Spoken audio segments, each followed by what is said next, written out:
Karanasan mo sa Alerto 24. Paalala po kami sa mga mahilig makipag-chat dyan sa internet. Mag-ingat po kayo sa mga bolero. Isang Liberian ang inaresto ng NBI. Nanligaw daw siya at nag-alok pa ng kasal sa dalawang Pilipina. Yung pala'y peperahan lang yung dalawa. Si John Consulta na Alerto 24. Arestado ng National Bureau of Investigation o NBI ang isang Liberian national na miyembro umano ng International 419 Scam Syndicate na nambibiktima ng mga Pilipina sa internet. Kwento ng dalawang complainant, niligawan daw sila noong isang taon sa pamamagitan ng pag-chat sa internet ng mga nagpakilalang Sam Adams at John David hanggang sa tuluyan silang mapaibig. Na-inlove po ako. Nakakahiyaman pero kasi maganda magsalita mo, parang talagang he will make everything possible for you. Pero ang nangyari, I made everything possible for him. Di nagtagal, nagsimula na raw humingi ng pera ang mga dayuhan hanggang sa umabot na raw sa tig-kalahating milyong piso ang naibibigay ng dalawa. Karamihay, inutang pa raw nila.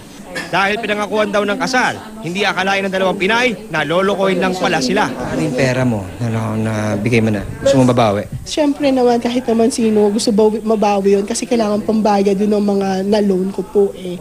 Tototanggi naman ng isa sa mga naarestong miyembro ng sindikato sa isang entrapment operation na nagsilbi umanong courier sa pinapadalang pera.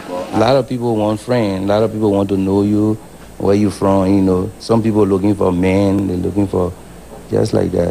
But I don't know actually what they are mean reason, you know. Naaresto rin ng NBI si Jessica Javier, nagpakilalang Bureau of Immigration Officer matapos mangingil ng 25,000 pesos sa dalawang na-offload na pasahero sa NAIA. Sumbong ng dalawang complainant, nangako si Javier na palulusutin sila sa immigration counter kung maglalagay sila sa kanya. Occasionan ko na po is 10,000 hanggang sinabi niya na dagdagan mo naman kahit konti. Para sa daw yun? Para sa mga officer daw po na nasa loob. Wala na sila yung mga ganyan. Kahit man lang mabawasan, hindi man mawala, mabawasan. Ang dami po nila, nabibigtiw eh. Tumanggi magbigay ng pahayag ang suspect. Ayon sa NBI, makikipag-ugnayan sila sa Bureau of Immigration para matukoy kung nakakutsaba ang suspect sa loob ng BI.